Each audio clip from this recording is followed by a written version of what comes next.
All right, everyone. Thank you so much for joining today. My name is Anthony Diaz, and I'm with the Pop Health Show. And this show is for anyone that has a strong passion for Web3 and the intersection of Web3 and life. Sometimes that relates to health. I am also the founder and CEO of Health Hero. We are a Web3 health platform. But what's most important is my guest that I have on the show today. It's Elijah Levine, and Elijah is with Black Mountain Investment Group, and he has a really interesting background, a broad spectrum of things he's done across Web2, Web3, but I'm not going to steal his thunder. I just wanted to toss the mic to him and have him introduce himself. But Elijah, thanks for being on the show. Really appreciate it. For sure. Yeah. Thank you so much for having me, Anthony. I'm very excited to be here today and to be speaking with you. I've been very inspired by the story that you've had and everything that you guys are building over at your company. And I think it aligns very well with what we're building at Black Mountain. Just to give some background on myself, I was born and raised in Park City, Utah. Grew up very passionate about healthy lifestyle, sports, nutritional food, and overall well-being, both mentally, physically, and spiritually. Got involved with mental health advocacy and substance abuse awareness at a young age due to some pretty unfortunate stuff that happened in my community, particularly with some of my brother's friends. And so these issues have been very important to me, and it's absolutely inspiring seeing builders in the Web3 space tackling these problems head on and getting a head start at solving them. Thank you. Thank you so much. Yeah, no, and it's really refreshing to hear that you focused on that from just going through personal experiences. And, as you know, we live in a day and age where mental health, substance abuse, and health problems are all interrelated. Whether it's Web2, Web3, it's a really exciting to be alive. It's an exciting time to be alive where we can put some of these things to solve some of these problems. So would love for you to expand upon it a little bit, but we always love to hear origin stories, and you kind of just gave me a glimpse of your origin story. Tell me a little bit about what you're working on today, what you're passionate about. It doesn't have to necessarily relate to some of these initiatives or health, but a lot of people, I know who Black Mountain, Investment Group is, but maybe it would be great to talk about what Black Mountain does. What are you interested in the world out there? Yeah, I'd just love to hear kind of what the present right now. So 100%. Yeah, absolutely. And I guess I'll lead into the present by, coloring in that background a little bit more, because, without my very fortunate experiences that I've had along the way, I wouldn't be where I am today. And so, like I said, grew up in Park City, Utah. After graduating from Park City High, I attended the Wharton School of Business undergrad program. After my freshman year there, I became very interested in the intersection of real estate and technology, and kind of just the intersection of finance and technology in general. And so my freshman summer, I went and worked for Sotheby's International Realty in Park City, Utah, consulting 5 of the top realtors on basically upgrading their systems using technology, and helped increase their sales and pending volume by over $20 million in just 3 months, basically just by updating a lot of their tech that they were using, including, using Salesforce CRMs and other sorts of CRMs and data platforms, automations, website content creation, drip campaigns, stuff like that. So, really traditional Web2 stuff that just, busy independent workers might not necessarily be utilizing. Returning to Wharton my sophomore year, I kind of continued down that path of, finance and technology. But this was when COVID happened. And so it kind of threw, everyone's world upside down. And I basically went from wanting to be in New York or SF or LA or Miami, some big city that was unfamiliar with me, to wanting to be back in Utah, kind of closer to the family.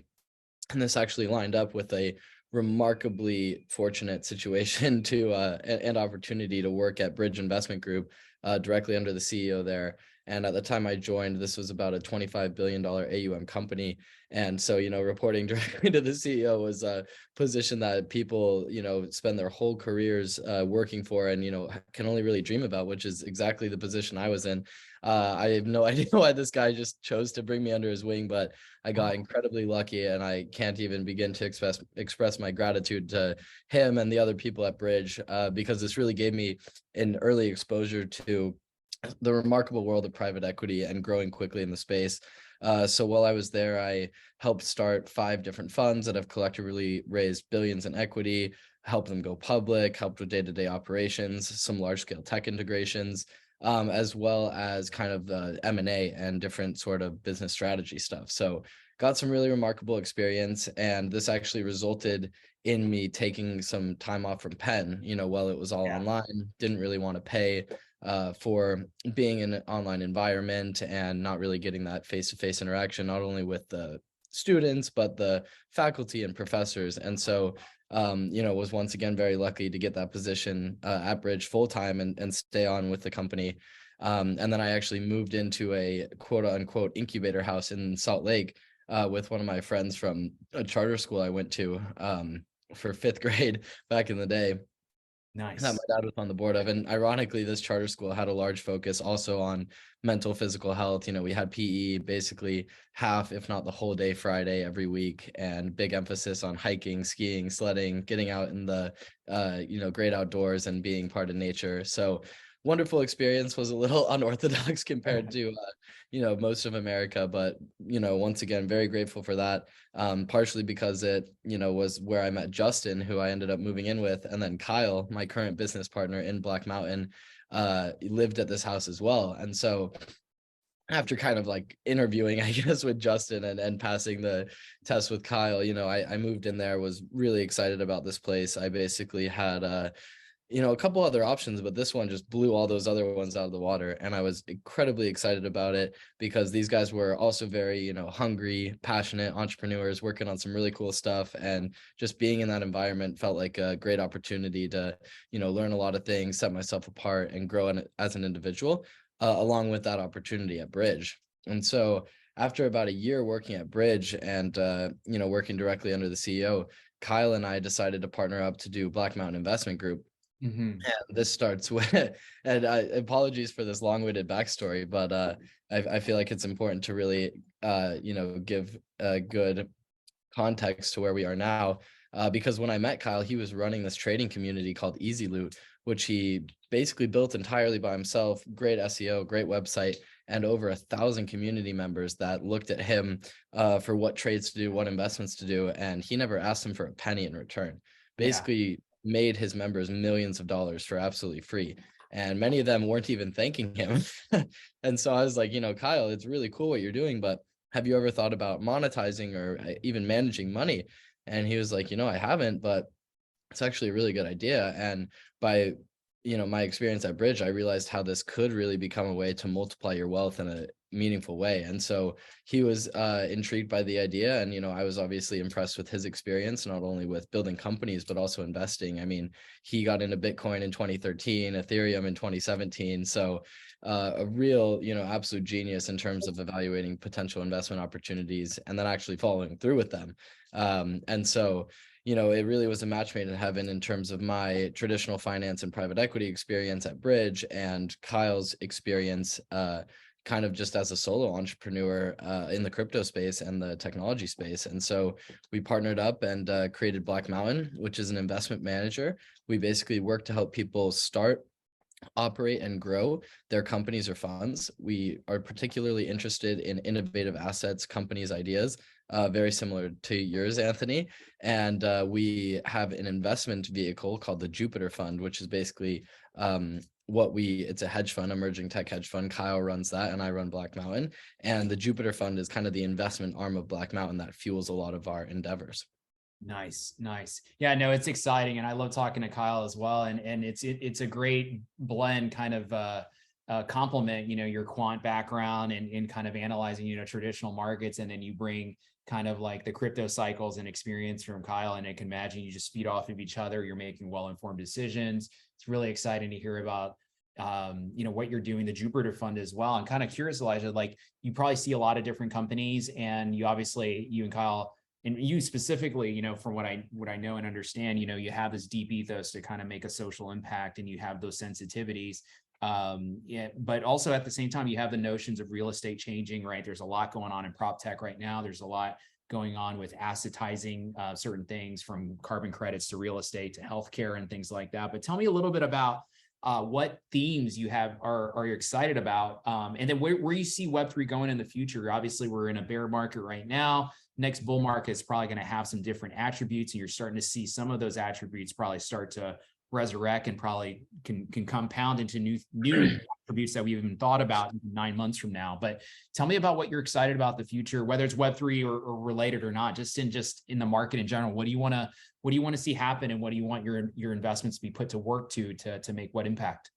Yeah, absolutely. What a wonderful question, Anthony. I think that in bear markets, it's actually kind of the most fun and exciting time to be around and to be Yeah. building and interacting with people because, obviously bull markets are exciting, people are making money, but there's also, just so much speculation and, for lack of a better term, so many posers and people Yes. that might have just been there for the last couple months and made some money and now think they're the hot shot and the know-it-all, and that their word and their ideas are kind of the end all be all, and that's really not the case. And I think now that the market's kind of receded a bit, it actually weeds out a lot of those people and gives way to the real builders and entrepreneurs and innovators that are here to make a difference in the world, which is exactly what we're trying to do at Black Mountain and with the Jupiter Fund. We, like you said, see countless deals, quite literally hundreds every week across emerging technology, blockchain, Web3.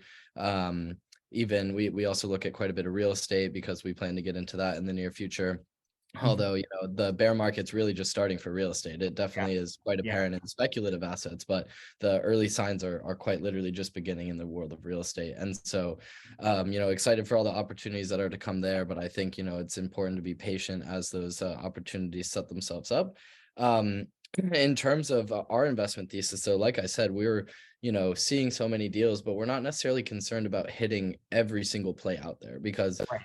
obviously, we see, like I said, hundreds of deals every week. So that's over 500 every month. And then we might invest in 1 to 2 every quarter, Right. especially the early stage ones. So we're very selective. And that's because we might not be trying to hit every single 100x play, because, a lot of those that we see might be that, but also that we're aligned with creating a better future, because that's really core to our company's mission and values, is investing in things that actually have a positive impact on society and the people around them, and not working to take advantage of them, and actually bring more transparency and control to their life. And that's one thing I'm very excited about with Web3, is kind of putting monetization, control of your data, and a transparent community into the hands of the people, whereas in the past that's been heavily gatekept by people like Mark Zuckerberg and other create, like even ByteDance, like the creators of these social networks that have just had a really closed off, opaque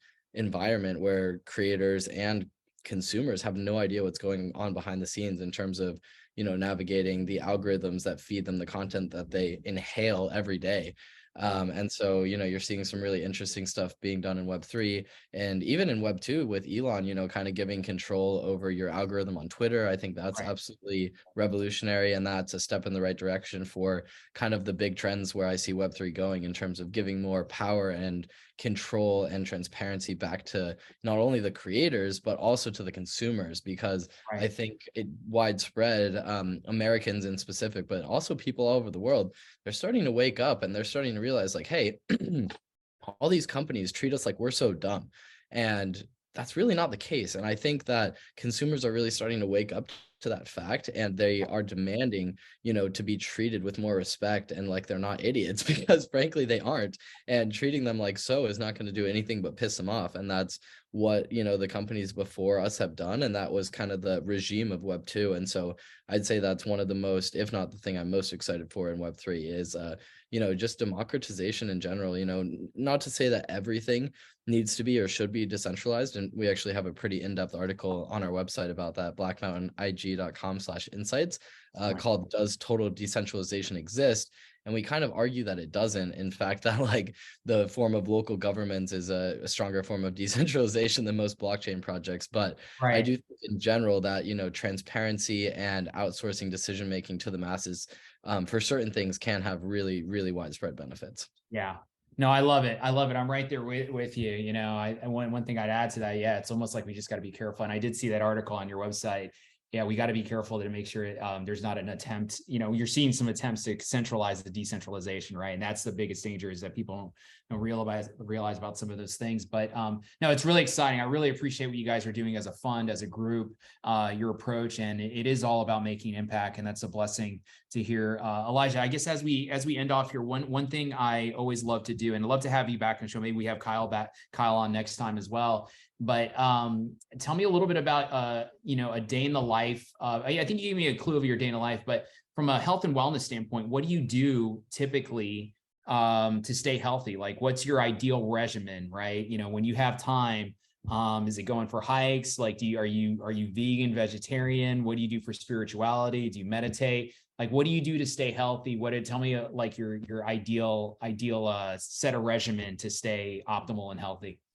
Definitely. Yeah, I'd say kind of in the summer is the easiest time because one of the main things, if not the main thing on my list, is getting sunlight. I think, a lot of people neglect sunlight, or, are scared of getting sunburn or skin cancer, which ironically kind of only started coming about after sunscreen was After invented. sunscreen. And so, I'm not trying to be a conspiracy theorist by any means, but I'm under the impression that natural sunlight is something that has fueled, our bodies for centuries, if not, thousands and thousands of years, and that our ancestors thrived off. And I personally just feel the benefits, sitting out in the sun for 30 minutes, an hour can really, boost your energy levels, enhance your clarity of mind, as well as, just give you that overall sense of well-being.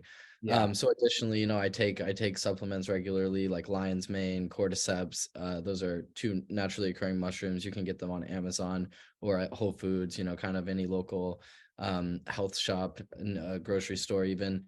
I also try to work out, every day, even if it's just for 30 minutes, an hour, get the blood pumping, get the heart rate up, as well as surrounding yourself with good people, good energy.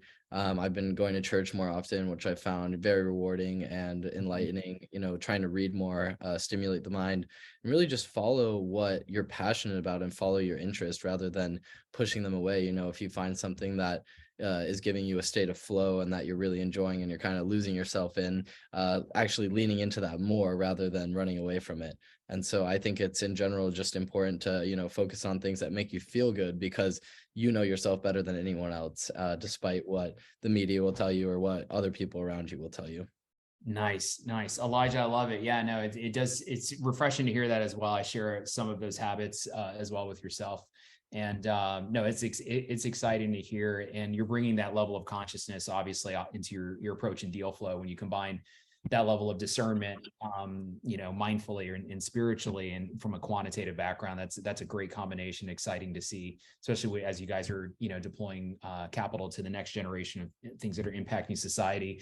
But Elijah, I want to be sensitive to your time. These are great. These are kind of like micro podcasts that we do. And what's most important is, our listeners, that a lot of entrepreneurs, a lot of Web3 people in the Web3 space are listeners, healthcare. We got to hear your origin story. We got to hear what you're passionate about. We got to hear your why and your theses of the future and how you're supporting that future, which is you're blessed to be in that position. So Elijah, my very last question, if our listeners want to get in touch with you, what would be the best way to do so? Definitely, yeah. DMs on Twitter, Instagram, LinkedIn, always open. My Twitter is Levine, Levine, EL42. My Instagram is Elijah_Levine, LinkedIn, Elijah Levine, and my email is Elijah@blackmountainig.com. And I would just conclude by saying, I look forward to talking more in the future and expanding on my why, because I'd say we really just got to scratching the surface about, why I'm doing this, why I'm excited about the future and being part of building it. So once again, thank you so much for having me, Anthony. Yeah. This was incredible. Absolutely. No, same here, Elijah. That's great. We'll also link to your blog from Black Mountain as well, and that article that we talked about earlier. But this was great. Really appreciate it, Elijah. Thank you so much. Likewise. Thank you, Anthony. Thank you. Look forward to continuing the dialogue. Thank you. Thanks.